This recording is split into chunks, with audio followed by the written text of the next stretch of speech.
The news media and politicians have recently been declaring that the only equitable resolution to the Arab-Israeli conflict is a two-state solution. Is this a new idea? We have covered a lot of chapters about Muhammad and his Quran and have demonstrated so far, beyond a reasonable or a shadow of a doubt, that there is not a single letter, word, verse, ayah, or chapter, surah in the Quran that is the product of any compassionate, merciful, and all-knowing divinity. We have shown that the Quran is entirely the product of Muhammad's imagination, his alter ego, cleverly projected into the unsuspecting mouth of Allah, the name of the supreme rock god of the pagan Quraysh, embedded in the corner wall of the Kaaba, called the Black Stone. We have been successful in doing so based entirely on facts pulled from the very Arabic Muhammadan records of the Quran, hadiths, and other manuscripts and books of theirs. We deal with facts, all the facts, and nothing but the facts, because in the final analysis they are more lethal and destructive than any and all lies. We shall of course continue to chip at all the mendacities that protect the fallacies about Muhammad and his Quran, but we shall from now on also address many of the ramifications that Muhammadan Islam, as the worst intellectual and spiritual fraud that has ever been perpetrated upon the human consciousness in the last 7,000 years of recorded history, has bequeathed to the people of the world.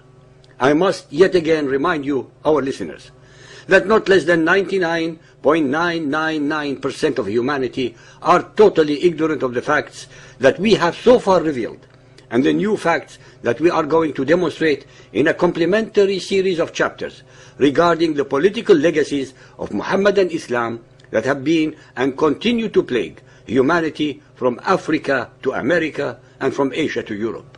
We shall address from now on the subject of Arabian conquests that they proudly call Al-Futuh.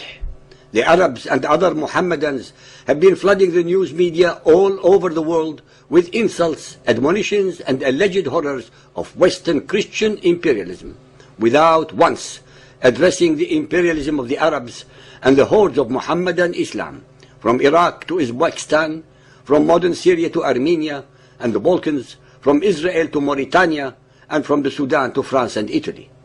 We shall explore with you the facts and not the propaganda, the realities and not the myths of these subjects, based entirely on the records that are available for all to check and double-check. Whilst Western imperialism in the Arab world and North Africa lasted less than 100 years, the imperialism of the Arabs continues unabated for the last 1400 years. Whilst Western imperialism brought to the Arabs and other places in Africa and Asia the foundations of democracy, medicine, electrification, water reclamation, education, archaeology, roads, trains and airports, just to name a few contributions, the Arabs and Muhammadan Islam have only brought misery, backwardness, ignorance, tyranny, terror, subjugation, humiliation and illiteracy to their hundreds of millions of conquered peoples for the last 700 years. While the Western imperialists have been atoning for their alleged misdeeds, the Arabs, with an obscene degree of hypocrisy, actually continue to glorify in every mosque sermon, in their books, their TV and all their media, the slaughter of millions and the conquest of Muhammadan Islam on 3 continents, Asia, Africa and Europe, covering an area of about 10 million square miles, and the subjugation, occupation, humiliation and historical eradication of at least 10 civilizations and major cultures. While Western imperialists have apologized to their previously subject peoples, the Arabs have never done the same to anybody, but in fact they do the opposite by gloating and reveling at them. Ladies and gentlemen, as we have demonstrated in many of our chapters, the obvious invariably escapes the attention of the unwary.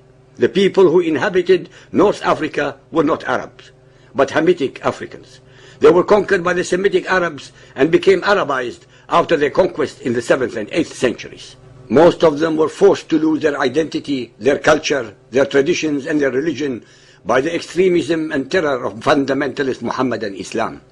Neither modern Iraq, Syria, Jordan or Israel were Arab until and in the aftermath of their subjugation by the Muhammadan Arabs in the 7th century.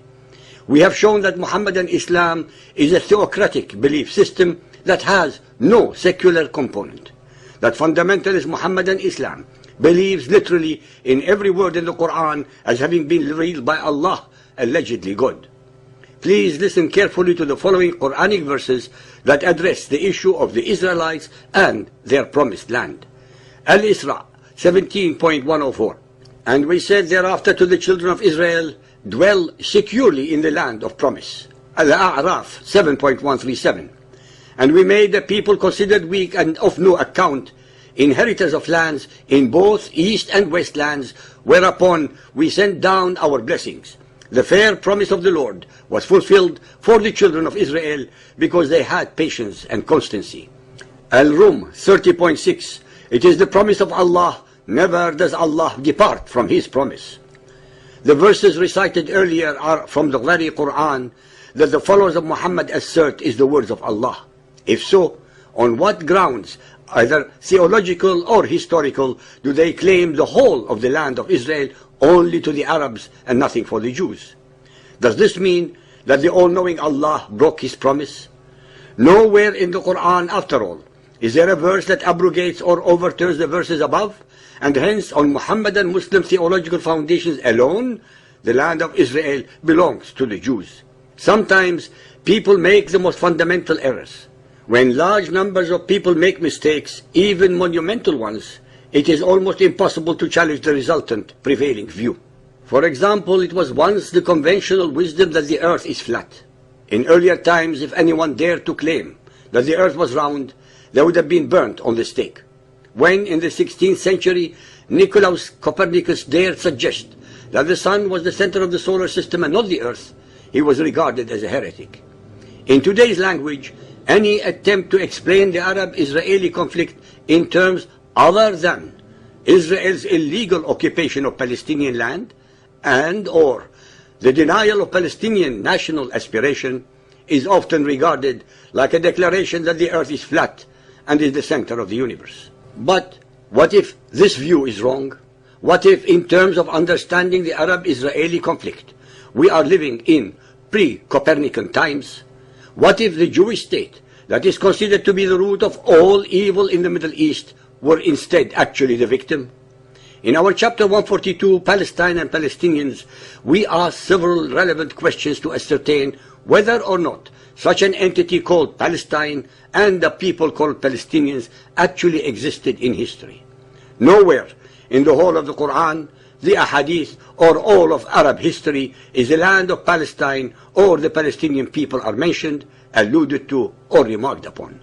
No one has so far answered our questions with any proof that they actually existed. The so-called Palestinians have absolutely no idea where their very name is derived from. They, as usual with the ignorance of Muhammad and his followers, contort and mix up historical places and characters by identifying the Canaanites with the Philistines. What if Zionism is not colonialism, but rather an ancient people's deep connection to their native historical and covenantal land?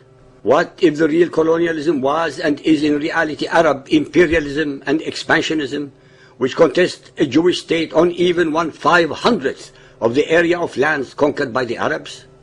Nearly 4,000 years ago, the forefathers of the Jewish people, Abraham, Isaac, and Jacob, lived in the land of Israel, which God had promised to them and to their descendants forever.